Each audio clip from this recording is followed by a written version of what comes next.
anybody who looks into the history of religious inquiry, spiritual inquiry, comes across the work of the Theosophical Society, which has been going on 100-something years, perhaps. It's rather amazing, and I've always felt it's even more amazing. It's outside Chicago, not outside New York or San Francisco or Paris or London or somewhere in India. Of course, there is a Theosophical Society in India. And to be here, especially on retreat, to walk the hallways in front of the paintings of Annie Besant, Krishnamurti, Colonel Alcott, and those folks, it's humbling and inspiring. So I felt inspired to say a few words about that and this commitment to be open to the wisdom of all the traditions of wisdom, of contemplation, of exploring the inner life. And that's something shared by my teacher. He had students who were Hindu, Muslim, Taoist, Confucianist, Hindu, I might have left out Sikh, and of course Buddhist. And that's always informed me, and it carries through to Kevala retreat. Buddhism, especially early Buddhism's a strong influence for my wife and I, but we have plenty of people who are coming from other backgrounds or who are seeking, and as many do here in America with the breakdown of religious institutions and many people not feeling part of the what have been historically established religions, we end up looking here, looking there, and finding what makes sense to us, what inspires us, what calls us. And it's wonderful that the Theosophical Society is offering the programs it does. I should probably move on to my talk, but I wanted to express my gratitude, both personal and for all of us who benefit from this place and the work done by the Theosophical Society. Tonight's topic, Buddhist perspectives for times of anxiety and conflict, is one I struggle with. So tonight I'm not trying to provide answers that I can assure you would fix anything. Part of what interests me about what seems to be going on, and I'll say something about this seeming because it's an important piece, but what seems to be going on for people like me, people I tend to hang out with and meet with, such as on meditation retreats, there's a shared acceptance of climate change and the crisis we're in, based in science as far as we can tell. and then all the messy details around that. I'm not here to try to convince anybody that there's a climate crisis. More, I take it for granted that that's a reality, whether or not we want to admit it. And unfortunately, none of us deep down want to admit it because it scares the bejesus out of us. And then on top of that, we've got a political drift towards authoritarianism that looks pretty scary. We used to demonize the communists, and now that's changed. It's gotten pretty weird. But I'm not here to make political arguments, because even people who disagree with me a lot on how the politics look, they're pretty worked up too. And there's a lot of angst, anger, probably fear, and so on. So some of these, it may not even matter what side we're on or what our news sources are. I, by the way, don't watch TV, so none of my news comes from any of those network sources. I'm more of an internet and print media person.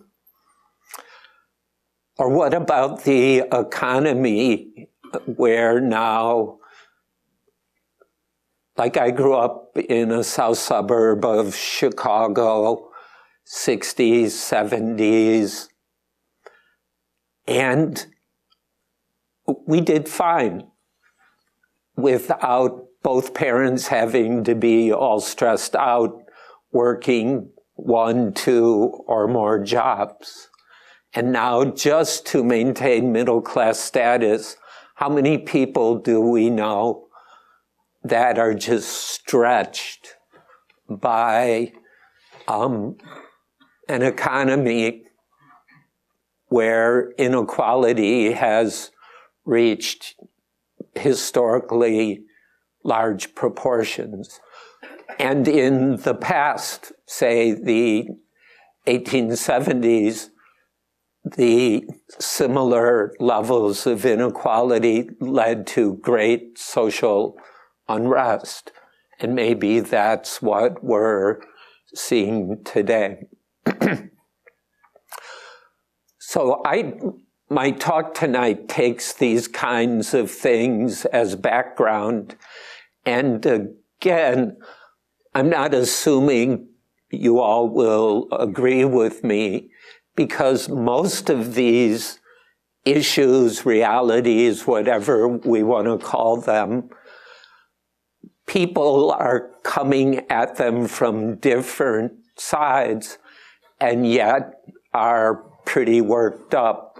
I live in rural Wisconsin, an area that used to be dairy, largely settled by immigrants of German background, some Scandinavian, but the local cemeteries are full of German names. My own ancestry is half German on my mom's side. And many of the people there don't agree with me on these issues, but the levels of anxiety, of fear are there, even if different things are blamed for our situation, different ways of responding to the situation are advocated. What I really want to focus on tonight is more the emotional reactivity that we carry, more or less consciously, more or less repressed, more or less, just trying to cope, trying to get through the day, the week, the month, pay the bills, and survive. But it seems to me just the churning of anger, the churning of anxiety, of despair, plus the greed that's fostered over and over again by the dominant media, fear. All these things seem to be churning away throughout society, and especially in everyone I know. And I don't want to use my Buddhism or my spiritual practice to pretend it's not there. And so my talk is more to explore, what do we do with this stuff?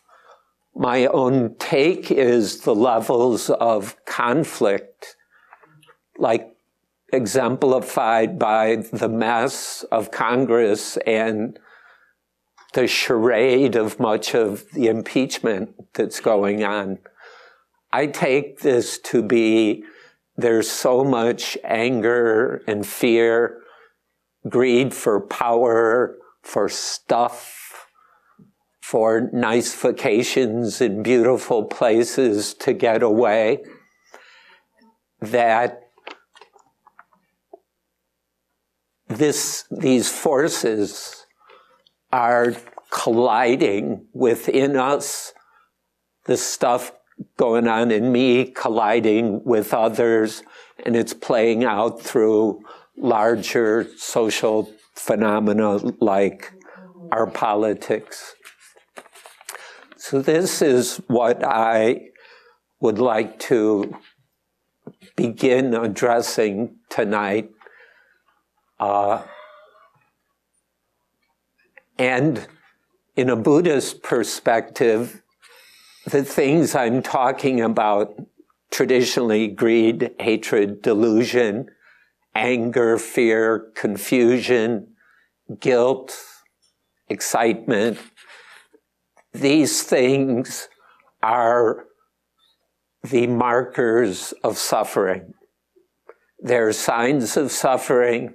They perpetuate suffering, especially the neurotic, unnecessary suffering. And so until we come to terms with this in wise, caring ways, it's just going to keep churning away. And we now have media that make a lot of money, and we have a number of industries, including the wellness industry to some extent, which does both good, but it's also profiting from the mess we're in. That's the nature of society. Even to try to do something good, it gets channeled through a system where you got to make money off of it, because that's what it takes to survive. How can we start to find a place of sanity, of caring, of clarity within this? Let's take a few minutes for the first thing I'd like to suggest, and let's do it as a brief meditation. So if you will, put your feet flat on the floor, wiggle your butt back in your chair so you're as upright as possible. Get yourself kind of upright, and then relax. Feel the weight in your buttocks, especially the sit bones, the bony protuberances on either side of the buttocks. Feel that weight. It's a simple way to be in touch with our bodies. And it's actually an interesting area where we hold tension and discomfort in some strange ways. Feet flat on the floor, feel that. Let your feet relax in your shoes, in your socks. Feel that touch, and through that be aware of your feet, perhaps through your shoes, are touching floor. And as you go with this, you can, through the floor, through the structure of the building, through the foundation, there's earth. These are some simple ways to take a few minutes just to be with our bodies. It's so easy to be busy and worked up about things, how our sports team is doing. Is our favorite candidate going to do well in the Iowa caucuses, or those are the bad guys so we're rooting whatever. There's so many things to get involved with, get lost in stories. Can we, from time to time, if not often, come into our bodies with awareness? Buttocks, feet, let shoulders relax, wiggle a little bit, don't be stiff. Let your body find a posture that's alive, relaxed, yet strong.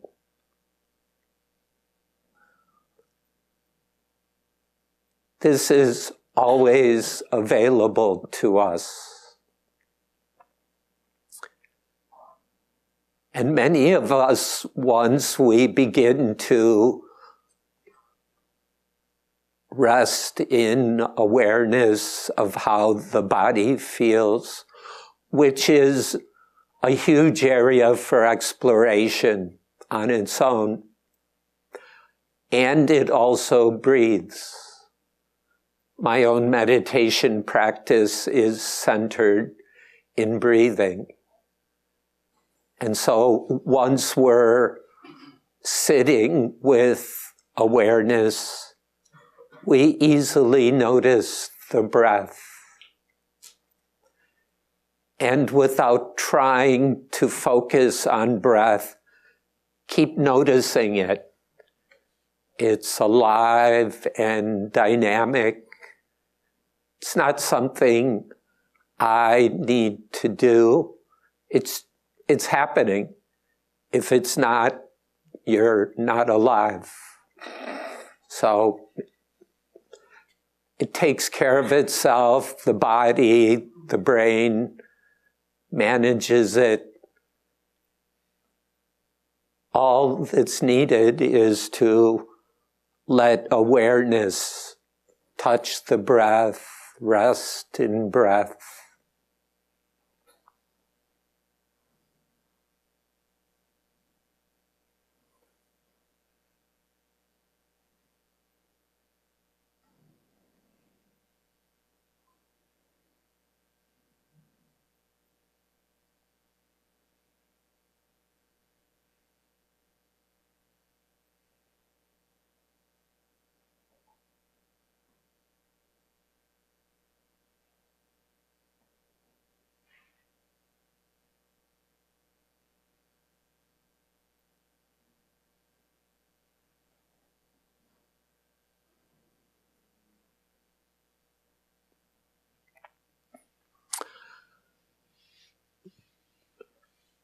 Grounding awareness in body and breath isn't going to be a magic super bullet. Like mindfulness will take care of everything. That's more spiritual marketing. But the more there's awareness with the body, with breath, we're in touch with an important part of ourselves. And even if the breath isn't comfortable, maybe we've got a cold or our sinuses are a bit stimulated, or right now because it seems I'm projecting my voice a bit. So when I just breathe, my breath needs time to sort of even out from the projection, which is a kind of breathing as I speak. Being with breath isn't gonna make all the problems go away. At times, it's not even pleasant, but it's real. And this can be a wonderful way to begin to recognize and perhaps accept our own reality. Now back to the main theme of this talk: fear, anxiety, anger, despair, which in our language we often call emotions. Can we begin to feel these? I personally do not like feeling them. I would rather talk my way out of them, bring up some Buddhist teachings, think about it, rather than just feel, say, anxiety or anger or despair. I've gotten real good at feeling sadness. Partly I've worked it out that sadness is a good thing. The way things are, if you're saying sadness makes sense from my perspective. So sadness I can handle, but maybe I'm playing a little game there, so I need to look further. But despair, oh, that's scary. Depression, that's no fun. To just be pressed down by the weight of these things, or to fight back with anger. That's stuff, even though I may indulge them, they're not things I want to hang out with. But a path that honors truth, if things like anger and anxiety are happening, that's part of the truth. I wouldn't say it's the whole truth, but when anger is present, sadness, despair, shame, guilt, part of our spiritual choice, and I see this as spiritual, not just managing emotions for some psychological purpose, no matter how valid that can be. But spiritually, the choice is, do I open up to the truth of what's going on right now? And of course, it doesn't always have to be these more reactive emotions, what many people consider to be negative. But these are the ones we tend to suppress. Though I also suppress some of the emotions people think are positive. And our personalities, our ego structures will do their thing. So how we respond to these emotions is pretty much a sign of our spiritual commitment and courage. It takes a lot of courage, fortitude, patience to feel the anger, feel the anxiety, feel the sadness, feel the guilt. And to say a little more about this, drawing on Buddhist teachings, early Buddhist teachings would encourage us to notice, does this emotion feel pleasant or painful? Don't think about it, because we might think anger is one way or the other. But if you watch the trajectory of anger, I don't know about how it is in you, but in me, initially, it's kind of fun. There's a rush of power. Excuse my language, there's a jerk at the town meeting, there's a representative of a cell phone company that wants to put in towers, and the rep is, looks like a retired lineman, and he's a bully. And I get pissed off, and the guy's real rude to women like my wife, so I muster up. And there's a rush. But then, after the initial kind of pleasantness of that energy, it starts going sour.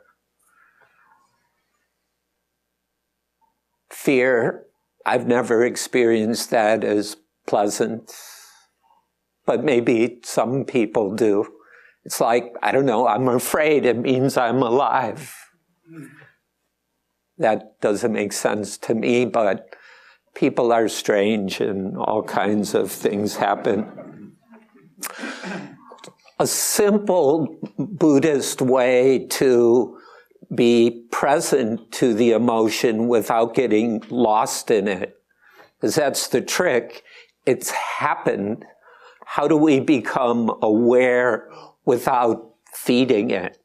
So a trick is not to latch on to, it's anger. I'm angry. I'm angry because, and then we're in our stories, that perpetuates. But just to notice, is this pleasant? Is this painful? Or another angle is, does this bring clarity? Like anger initially for me, there's a false clarity. But I've learned it's false. But that's part of the attraction. And in other people who seem to do a lot of fear, fear sort of seems to put some people in a space of, I'm afraid, but I'm going to muster up and be in control. So there's something going on, and it may vary from person to person, and it's not doing somebody else's work, it's doing our own. So what's going on with this emotion? Does it bring clarity or confusion? And again, it's not an intellectual figuring out sort of thing. It's feeling it and noticing the emotions going through our body and mind. In Buddhism, it's this body-mind organism, and the emotion takes over what's going on.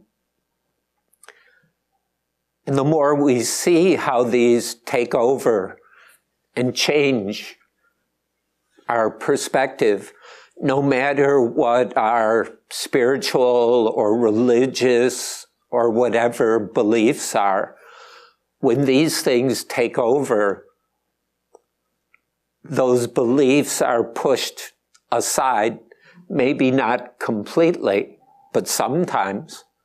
Our highest values are pushed aside as these forces take over.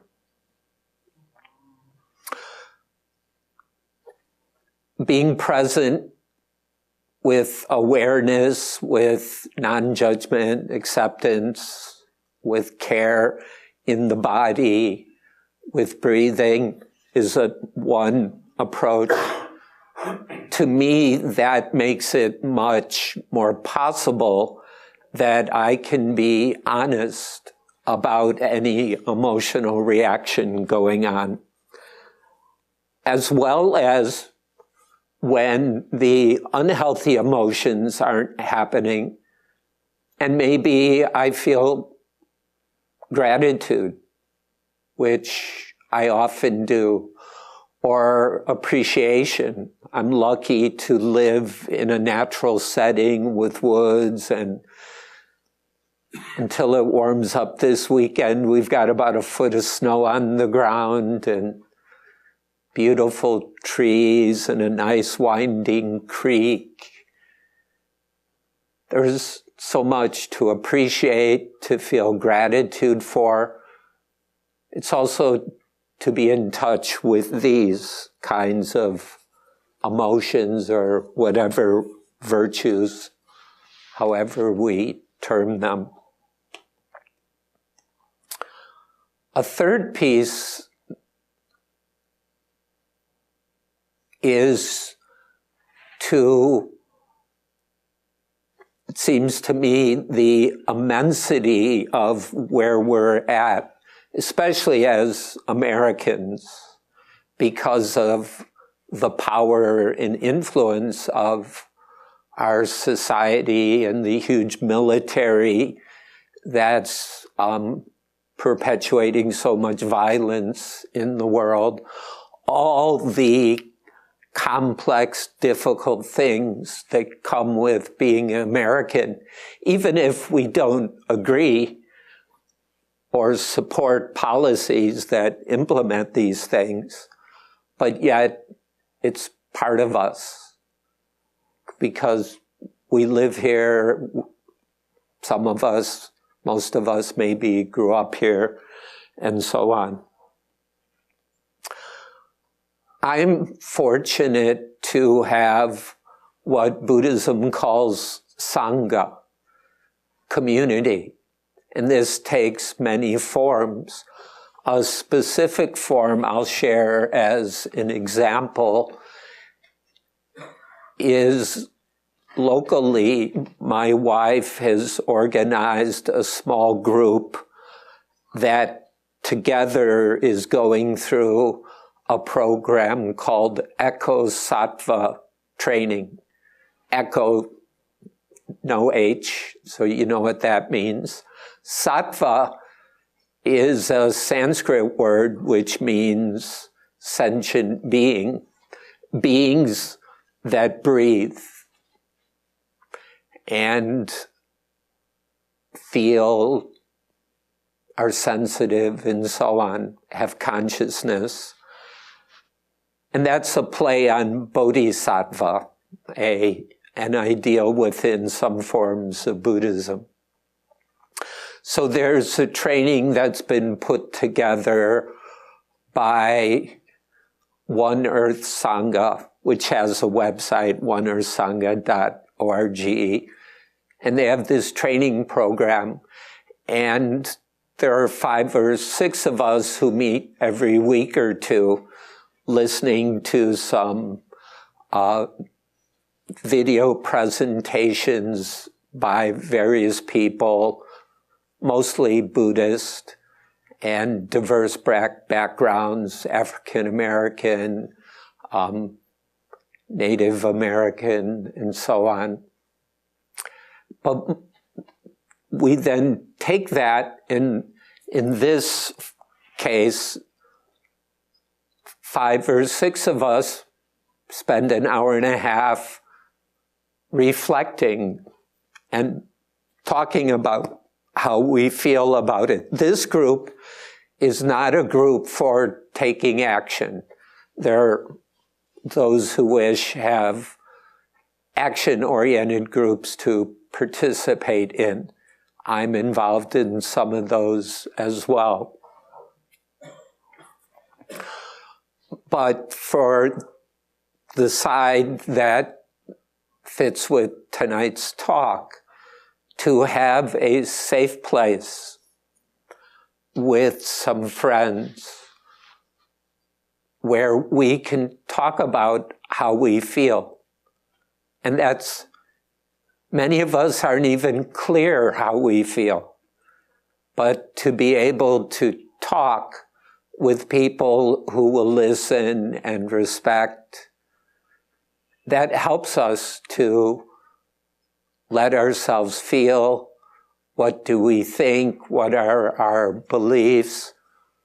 Do we want to do something about this? What are we called to do? So this is another piece that fits with Buddhist teaching, that spiritual practice that's supported by Sangha has more stability, more groundedness, and we have friends that help us see ourselves more clearly, and listening to others opens us to perspectives that we might not initially recognize on our own. The next piece I'd like to suggest is, and this is implied by comments I've already made, if we begin to ponder how humanity has gotten into the situation we're in, and those of us who are interested in history might think back, how did we get into World War I? Not just America, but Europe. And then because World War I didn't quite work things out, there was World War II, which spread to Africa, large parts of Asia, and was more of a world war. How did humanity get into that? And what are we getting into now? So as human beings, global citizens, as Americans, and perhaps people who live in a certain place, maybe Wheaton or Lombard or somewhere around here, or the driftless region of Wisconsin where I live. We've got plenty of climate change going on. We've got plenty of divisive politics. We've got people suffering from the unequal economic system. Farmers are really getting excuse me for using a crude word, screwed. And neither political party cares. It's all just playing games for their own purposes, but none of it's really helping small farmers. Because who cares, right? We want to keep food prices low, so some of us can have cheap food. But boy, is things get nasty. There's a lot of unhappy, disgruntled people. So, in asking, how have we, and for me, I'm most interested in looking at this locally, personally, and within important friendships or my marriage. How have we gotten into this? And it seems to me this requires looking into what people call the shadow. The form of Buddhism I've studied really doesn't talk this way. For me, it's more of a depth psychology or Jungian influence, largely from my wife, who does that work to counterbalance some of what's lacking in early Buddhism, especially for women. She's found that with depth psychology. And one of the things I've learned from that is, boy, there's all this shadow. And slowly facing the question, can I look into it? It's easy for me, the way I'm put together, to look out there and see, oh, those greedy, blah, blah, blah corporations, or those power-hungry politicians. That's easy. How much of that is an escape from the greed in me, the anger in me, I've always wanted to be a good boy. I was an Eagle Scout, spent much of high school getting straight A's, did pretty good at U of I, honor student. I always wanted to be good or better.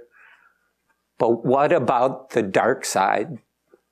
If you're into Star Wars, you can use that language.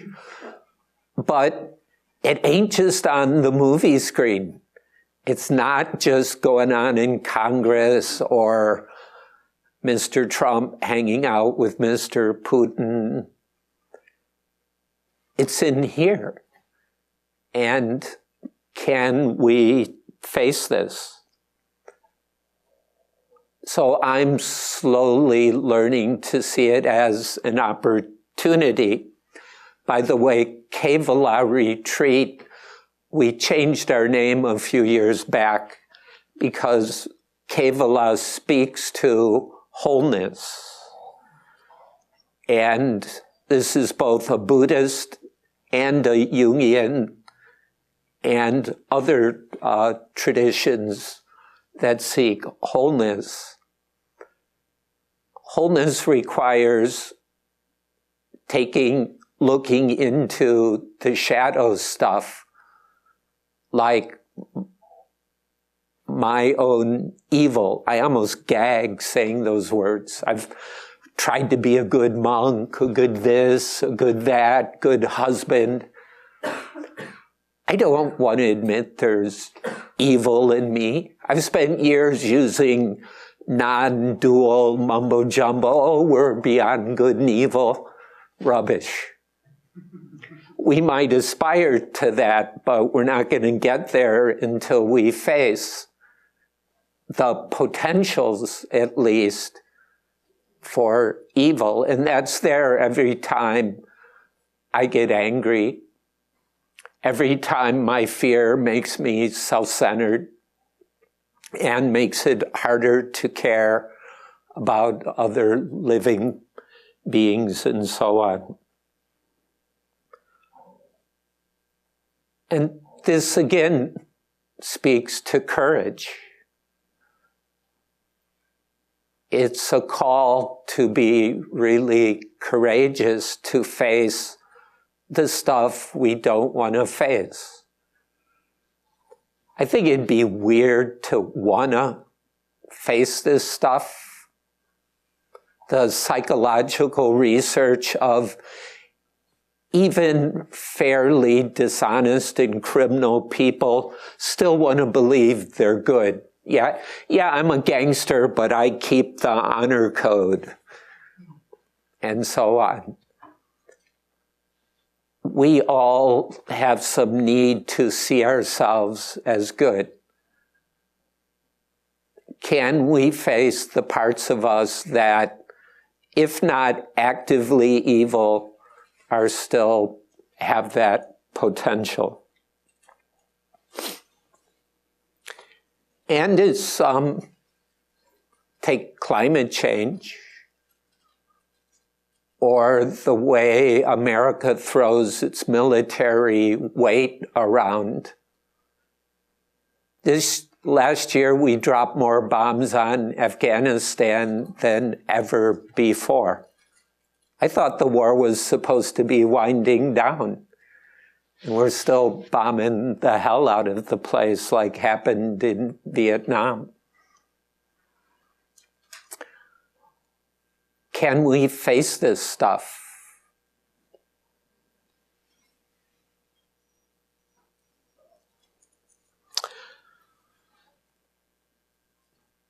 Another piece, and this draws on some Buddhist teachings that are very dear to me.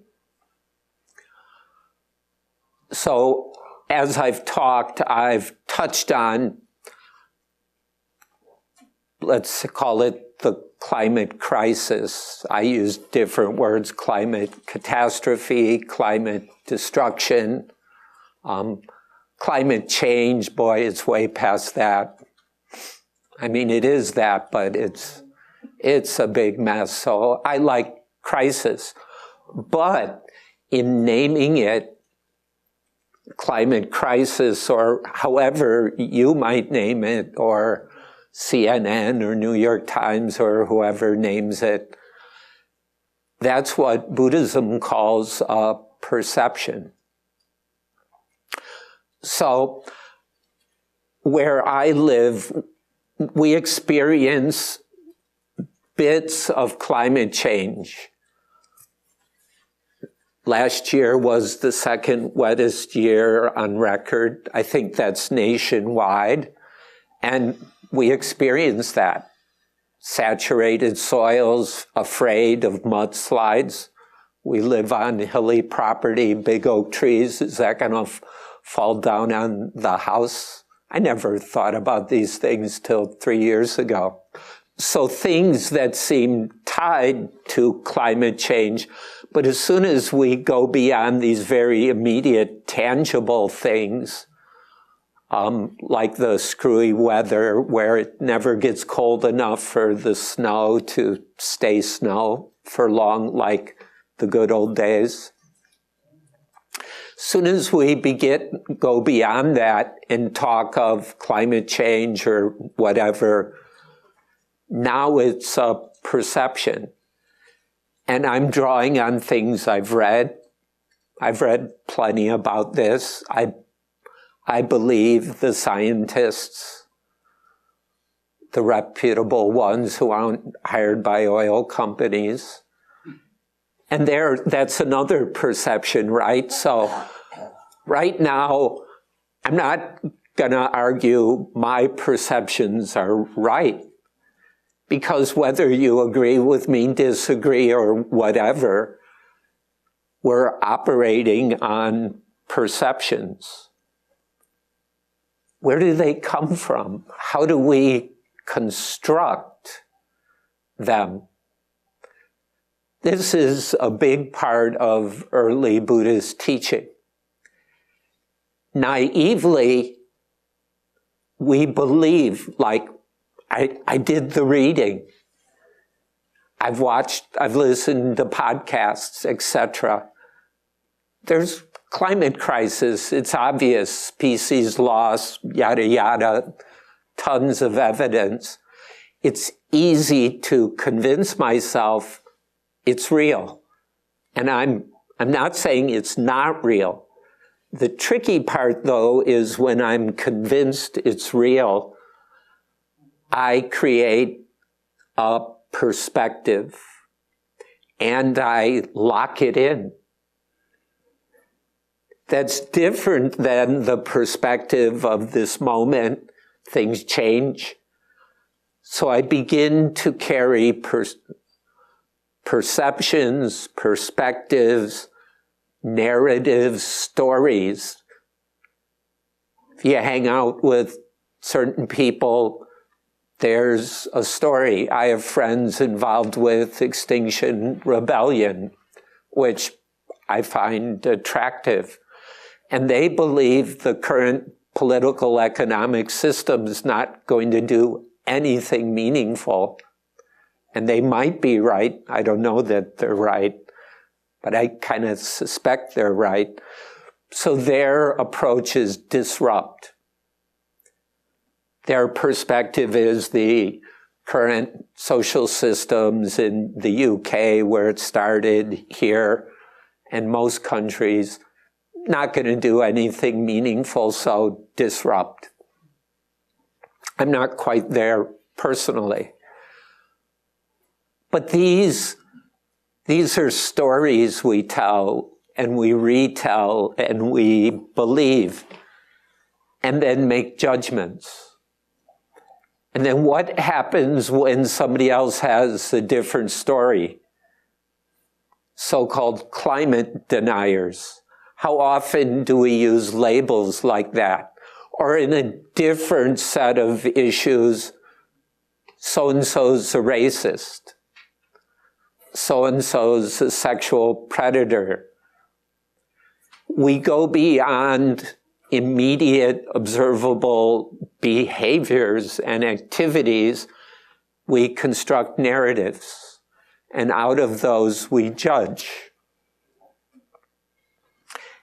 And that determines how we respond. And because we're not often responding to the actual present reality, we're responding to our stories, our beliefs, and our opinions about this. Now, there's a lot going on in what I'm touching on right now. Part of the narratives is I create a me. It involves ideas of who I am and questions about my responsibility, and then my attempts to feel good about myself.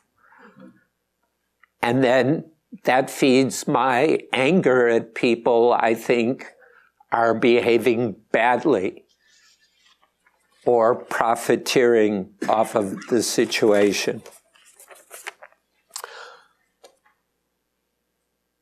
But by beginning to be more and more aware of what we're reacting to are our perceptions, often more than reality. And I'm thinking that's true of people who see things much differently than me. When I believe that my perceptions are true, then somebody else who has different perspectives is wrong. They're stupid, they're whatever. So judgment. These are the good people, those are the bad ones, whatever euphemisms we use. And boy, does that seem to be a place we're stuck in. If you're a white guy, especially somewhat older white guy, how often do we, some of us are just used to, we say something and preface it, well, yeah, I'm a white guy. It's kind of like cop to our privilege. And there's maybe something useful in that.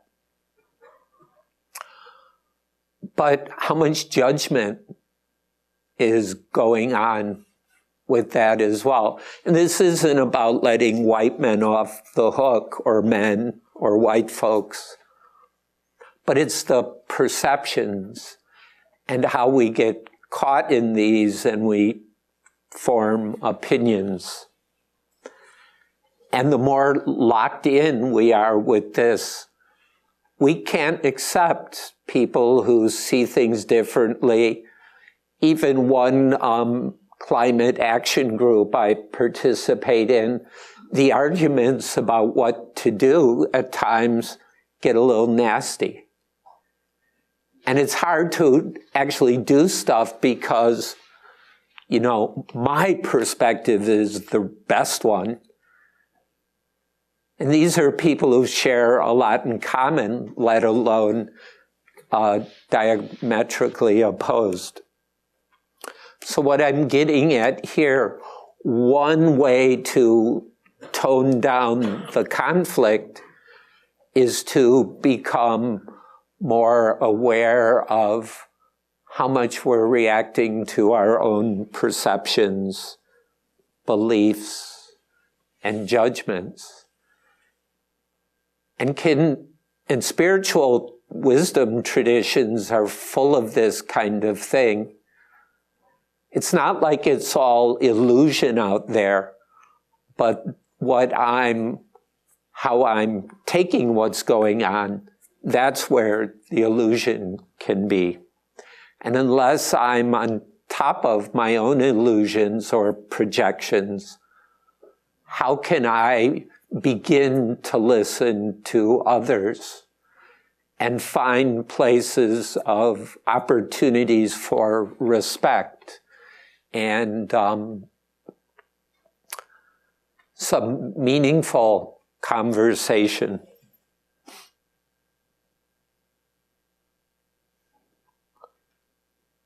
Let me close with two brief points, and then there'll be time for questions.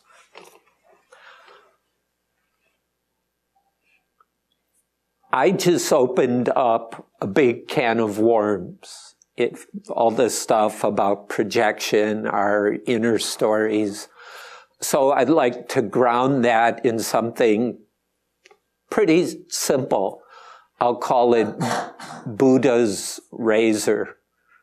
Some of you may have heard of Occam's razor. He was a medieval philosopher.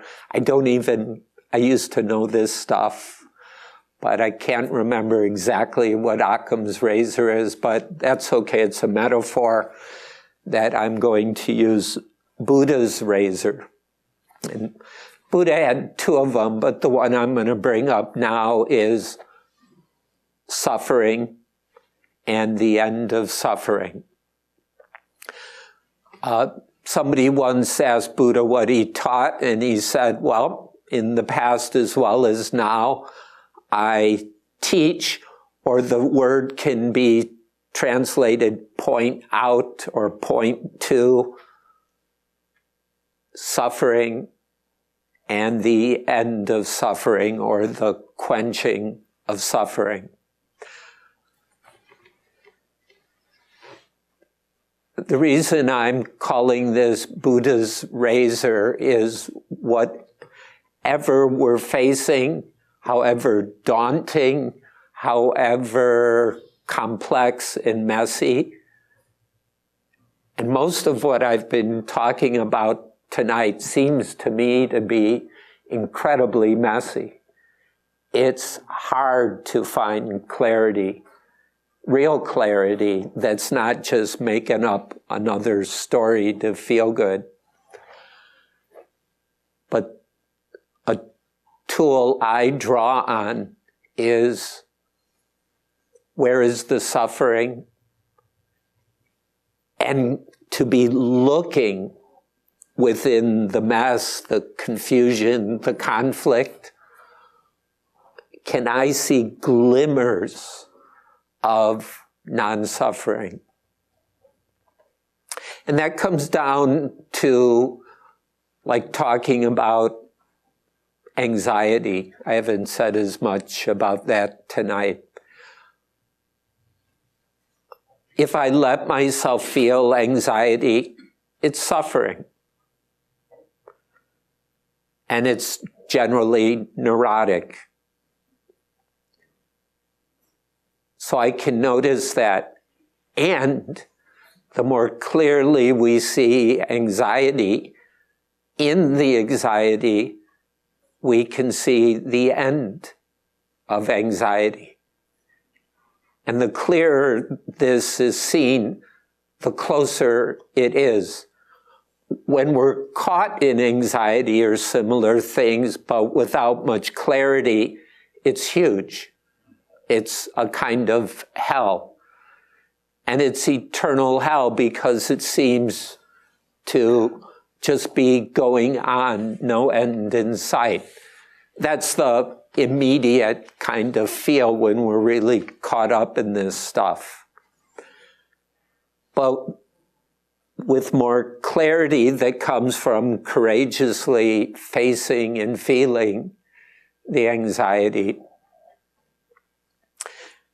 in that we begin to see, oh, this was fabricated, to use one translation of the word Santikaro. It's a concoction, a fabrication. And we can explore the complexity of that fabricating. But to cut through and just see there's suffering, And because it's concocted, that concocting can be allowed to pass away instead of feeding it. And we can see this, we can glimpse this in anxiety. The more we experience that with clarity, same with anger, same with despair, depression. This is hard. None of it's fun, none of it's easy. But this is where we find the cardinal virtues of Christianity: faith, hope, love. Not off in fantasy projections, but by facing what we might call our demons. At first, it can sound like suffering and this end of suffering are really different. But there are some strong traditions in Buddhism where it's kind of the same thing. It depends how we take in the suffering. If we don't take it in and trying to hold it at bay, then the end of suffering seems far, far away. And traditional religion likes to put it in the future after death. But if we stop resisting, bring in as much honesty and courage as we can muster, that distance shrinks. And if we stay with that, we can experience the end of that particular suffering within a period of time that's not very long, because that's the nature of suffering. Conceptually, we can turn suffering into a monolith, just as we can do with things like racism, any of these terms of perception. So we can cut through by looking, where's the suffering? And when we look into suffering, where's the end of suffering? You don't have to answer that, just keep looking, because it's right here. Yes. Are you still a monk? Because I didn't know that you could leave the situation where you're a monk. I thought that was always permanent. In Thai Buddhism, a tradition developed of temporary ordination that became a cultural thing. So in Thailand, and to a lesser degree Burma, it's quite common for men to ordain for a limited period of time. Also things like for boys from poor backgrounds to get an education and then leave the monkhood. And this happens very similarly with Catholics in the Philippines. It's quite similar. So it's common that ordination is not lifelong. In the Buddhist time, so scripturally, it's considered lifelong. I am no longer a monk, though I retain monkish habits.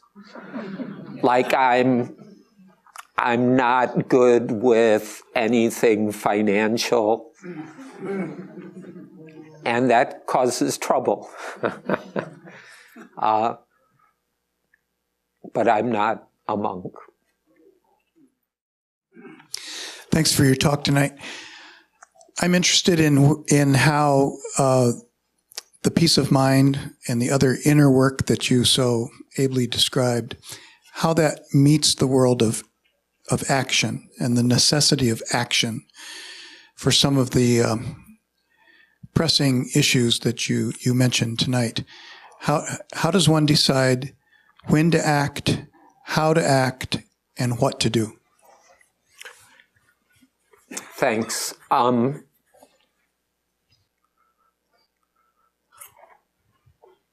One, by doing enough. Okay, first, there are people who we call activists. They act. And the majority of us don't do so much. It's how it seems to me.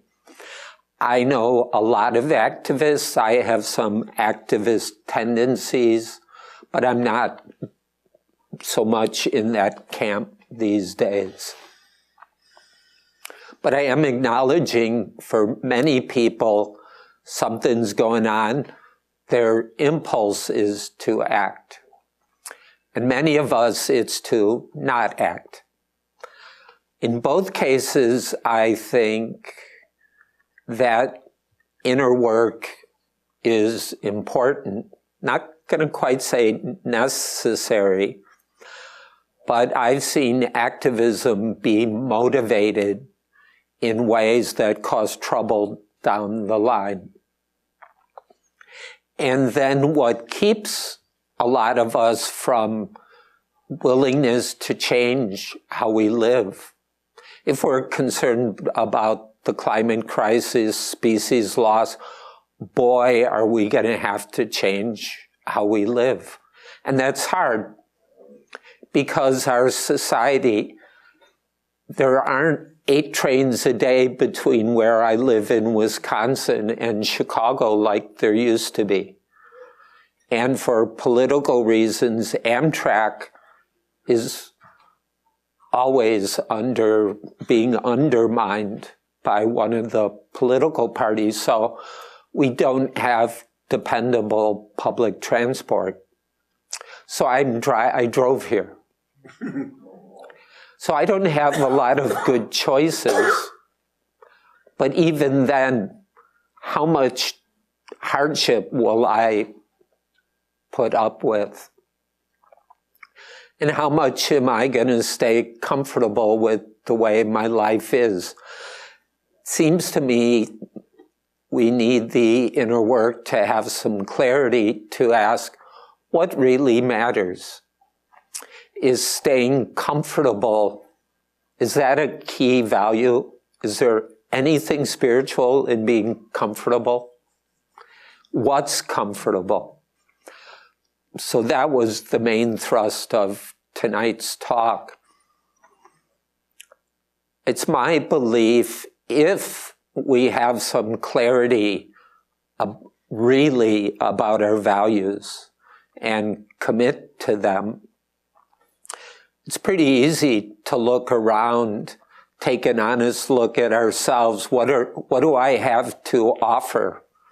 We've all got a lot of stuff, talent, skills, knowledge. And boy, there's so much suffering going on. Just look around and find a place where what you have to offer can plug in through meaningful relationships. And that could be very local, small initiatives. And this is part of the inner work too. There's those of us who grew up with hero movies, the lone cowboy coming in and cleaning up Dodge. We've got a lot of garbage to clear out where and even now you're a hero because, I forget, but people are labeled heroes for pretty trivial stuff, like getting a cat out of a tree or something. But I'm speaking to the narcissism that if I'm not bringing about meaningful change because of me, it's not worth it. So we need the inner work to get through that. It ain't about me.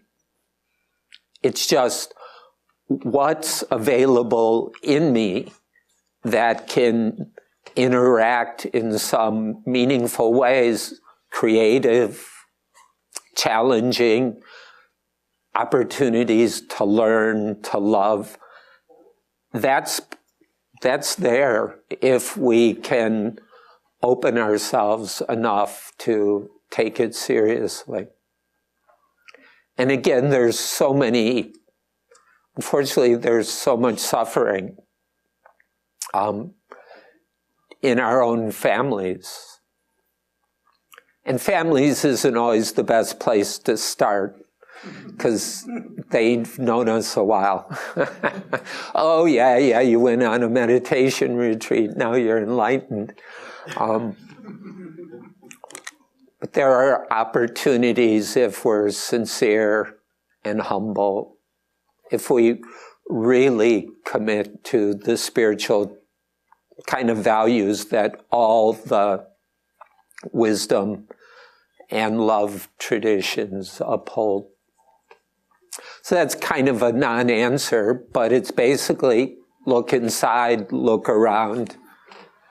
You'll find plenty of things to try. But that hero thing really shuts us down. If I can't be the hero, why bother? That's pretty ingrained, I think, for a lot of us, maybe men more than women. I don't know for sure. Right. Thanks again for tonight, but I've got two comments. One, going back to your opening remarks, I've been coming here since the early 70s, and I think I agree with you totally that this has been my spiritual home, for 50-some years. But the other point is, and I think maybe it's implied in your talk that, we see this darkness all around us, and maybe some of the solution is the meditation practice and breathing. Yes. I mean, especially some of the pieces like getting in touch with body and breathing, and then how we feel, our perceptions, our thought processes. Meditation can be a powerful way to cultivate that awareness and understanding. Plus, there are meditations to strengthen capacities like gratitude. We can cultivate our capacity for gratitude. And so, especially if you have a tendency like mine, which is to notice what's wrong. Mm-hmm. I'm an Enneagram 1, if that helps.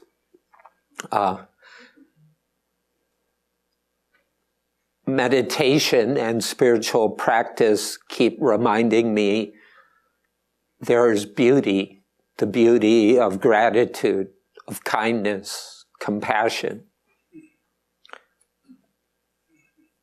And that's in other people, other living things, trees, butterflies. I don't mean to be confrontational. I'm just trying to get my arms around Buddhism in a perspective sense.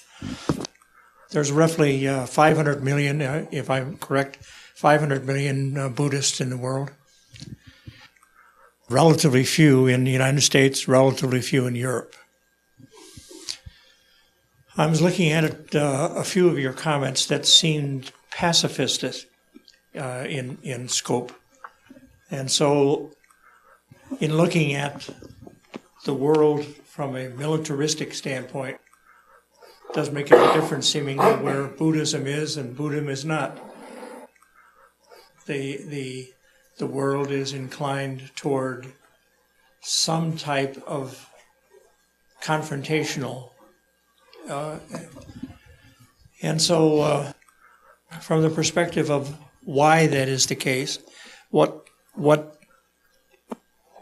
impact has Buddhism had in the world from that perspective?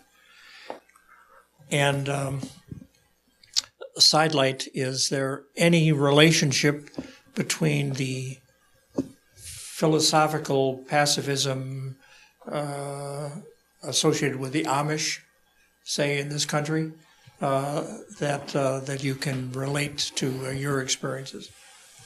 Wow, that's a lot of stuff.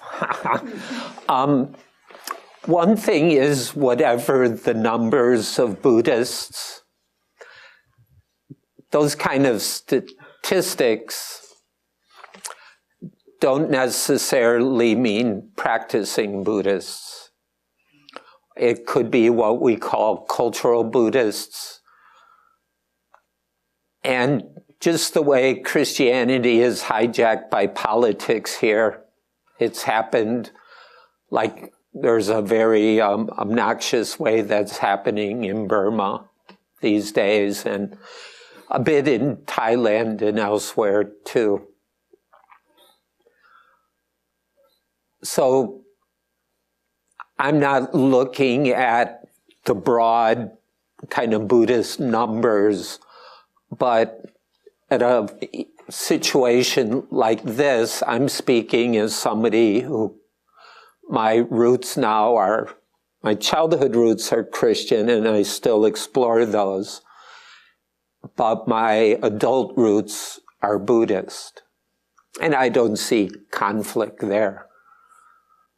The Buddha critiqued behaviors more than a group, so as far as we can tell, he was against animal sacrifice. He initially didn't want to set up a priestly caste, but over time, so-called monks largely perform priest roles, and there's a certain cultural, religious power in that, which has drifted from the original teachings, I believe. So I'm trying to remember what you said. The bit on pacifism, I'm thinking, because that comes up a lot, and I've responded to that in various ways. Buddhism historically has taken the monk as the ideal. And that has historical reasons: who controlled the teachings, who accumulated cultural power within Buddhism. And that monastic ideal, to a large extent, has fostered a kind of pacifism, because monks are off meditating or doing rituals and what have you. There's been a movement going back to the 30s and 40s in places like Vietnam, or the Burmese winning independence from England, that in the 70s came to be called engaged Buddhism. And this probably has some influence from the West, where justice has been a strong religious value. Whereas in India, it's non-harming. And so there's this movement called engaged Buddhism that, consciously or not, a friend of mine, David Loy, has written very well on, and Gary Snyder was probably the first to mention it. I can't remember his exact words, but to borrow a Christian term, the charism of the West is justice, and the charism of the East is non-harming. And so some of us are looking, how can these be brought together? Engagement with social realities that's strongly grounded in our spiritual life, trying to find that balance. That's that's not mainstream Buddhism, because like mainstream Christianity, Islam, and everything else is embedded with economic power and political power. These institutions are playing the power and wealth game, just like the political and economic spheres.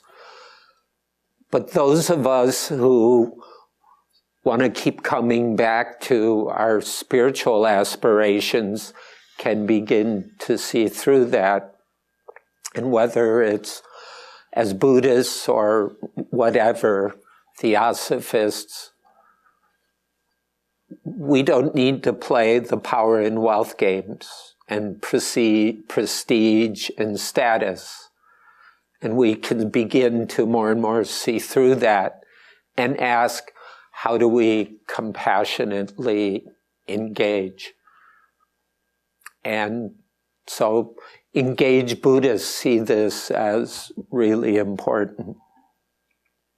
But it's a minority because the powers that be don't want this. Just like a lot of Christianity in this country, or the way Hindu nationalism is playing out in India. Nobody's immune. Good evening. Just have a quick question. What's the Buddhist philosophy towards dealing or coping with personal anxiety? There's a few ways. A traditional perspective is to start with an honest look at our ethics, our ethical behavior. A fair amount of anxiety is because we've done things that we're not deeply comfortable with. And it's hard in our society. We make a lot of compromises to make a living. So that's one area, is some honest inquiry into our ethical behavior.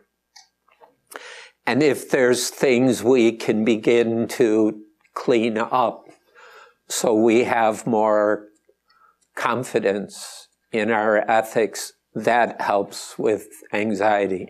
Second, there are meditation practices where we learn to ground ourselves and sort of drop below the anxiety. The anxiety may persist, but we learn to not identify with it. When we're identified, it consumes. But if it's this part thing going on, just like I might have sinus issues or something going on in my intestines, also anxiety, it doesn't have to be me. Third, there are meditation practices that shift our attention out of what feeds anxiety to feed things that we believe, we determine are wholesome, like kindness. There are kindness meditations, gratitude meditations. And then there's a whole set of teachings about aging, illness, and death, where we face these, what has for ages been big sources of anxiety for humans. And anxiety keeps us from facing the reality of aging, illness, and death. So if we have spiritual practices to little by little face those, that helps to ease anxiety as well. And another area is Sangha, to cultivate the kind of relationships that are really based in trust and respect. The more of those we have, the less we have to be anxious about. Hey, thank you very much for your talk tonight. I appreciate it. I just wanted to ask, I've read a couple books, actually, one by Ken Wilber, where he kind of speaks on not divorcing yourself from, like you said earlier, the shadow. And then also one by a gentleman, Jean-Yves Lelou, who speaks about going into your darkness and confronting it, but not going there alone or taking with you, like, his example was like Jesus, the light of Christ. I was just wondering, in your experience, is there anything in particular that you've found helpful in kind of confronting your own darkness or? Yeah, that's actually a nice idea. In a way, I take my teacher with me, and that's not always very conscious. But I've begun to think about more consciously taking Buddha with me. And in a way, Buddha is me. So it's not form and identity, I'm a Buddha, but just Buddha qualities or Christ qualities are in all of us.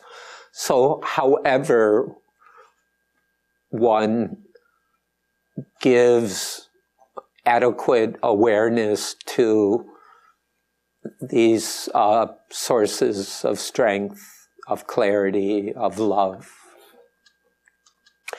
Also, as my understanding of Buddhism refers to Dhamma, or Dharma in Sanskrit, and this is something non-personal. And for some of us, I relate to that. And Dhamma is nature, it's truth.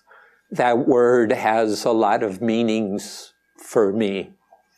So instead of a more person sort of Buddha or Jesus, for me, it's staying in touch with a sense of Dhamma in life, in the world, everywhere, pervading everything.